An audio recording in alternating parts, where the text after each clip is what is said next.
ကျေးဇူးရှင်လေးများတခါတော့ကဆွမ်းအားနေတဲ့အဖိုးတယောက်ဟာမုံနေဖုတ်ပြီးချင်းတဲ့ထက်ဆွဲကလက်ထဲကခေါင်းလုံးလေးလှုပ်ရမ်းလျက်နေစဉ်လိုလိုမုံထွက်ရောင်းလေရှိတယ်။ဟောမုံတဲ့ဖိုးဖိုးကြီးလာပြီဟဲ့။ဟုတ်တယ်ဟေးမုံဝက်စားကြမယ်ကျိုးစီရေ။ဖိုးဖိုးသားကိုမုံနှစ်ခုပြီးရော့ဖိုးဖိုးပိုက်ဆံနှစ်ပြား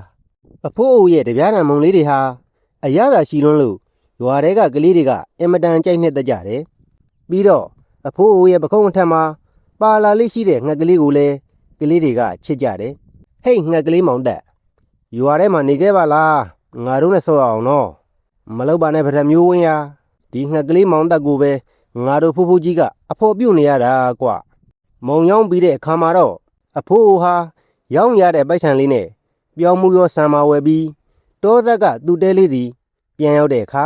ချက်ပြုတ်စားတော့လိရှိတယ်။ငှက်ကလေးကိုတော့ပြောင်းမှုစိတ်လေးတွေချွေပြီးကျွေးတာပေါ့တခါမှတော့မိုးရွန်းမီမှုမိုးဟာ9ရက်လုံးမရမနာရွာချပါတော့တယ်မိုးကောင်းလွန်းတဲ့အတွက်ရွာနဲ့ရွာပြင်ကလေကွက်တွေပါရေမြုပ်ကုန်တော့တယ်ရွာသူရွာသားတွေလည်းမိုးကောင်းလွန်းတဲ့အတွက်အပြင်မထွက်ကြပဲအိမ်တကားတွေပိတ်ခါရှိတာနဲ့ချွေတာစားနေကြတော့တယ်တော်သေးတာပေါ့စံစီနဲ့ငချောက်တွေအိမ်မှာရှိပြီလို့တောဆက်မှာနေတဲ့အဖိုးကတော့မိုးရက်ဆက်ကောင်းနေတဲ့အတွက်သူ့ရဲ့တဲလေးတွေကနေအပြင်လည်းမထွက်နိုင်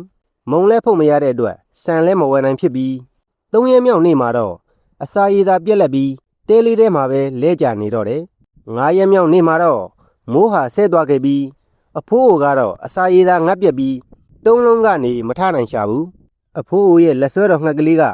သူ့တခင်အဖိုးရဲ့အခြေအနေအမှန်ကိုရိပ်မိတဲ့အတွက်ဆုံးဖြတ်ချက်တစ်ခုချလိုက်တယ်အဖိုးကိုငါကဲမဖြစ်တော့မယ်ငှက်ကလေးဟာအဖိုးရဲ့ခေါင်းလုံးလေးကိုကိုက်ချီယူသွားပြီး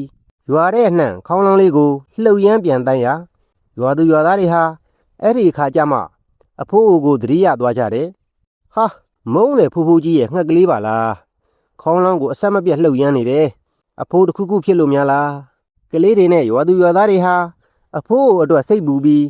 ငှက်ကလေးရဲ့နောက်လိုက်သွားကြရာကတောသက်ကတဲလေးထဲမှာအစာရည်သာပြက်လက်ပြီးတင်းအံမူးမူးဖြစ်နေတဲ့အဖိုးကိုတွေ့ကြရတော့တယ်အဲ့ဒီမှာတင်ရွာသားတွေဟာအဖိုးကိုရွာတဲ့ပုတ်ချီခေါ်လာကြပြီးရေတိုက်အစာကျွေးကပြုစုကုသပေးကြတဲ့အတွက်အဖိုးဟာတေဘေးကနေလွတ်မြောက်ခဲ့ရတယ်ငါတို့ဖိုးဖိုးရဲ့အသက်ကိုကယ်ခဲ့တာဟာဟောဒီငှက်ကလေးနဲ့ခေါင်းလုံးလေးပဲငှက်ကလေးရဲ့ကူညီမှုကတော့အရိကကြတာပေါ့ဘာပဲပြောပြောငှက်ကလေးရောခေါင်းလုံးလေးပါဖိုးဖိုးကိုကူညီခဲ့ကြတဲ့မိတ်ဆွေကောင်းတွေပဲကွာကဲကလေးတို့ရေကလေးတို့လည်းသူတစ်ပါးကိုကူညီကြရမယ်နော်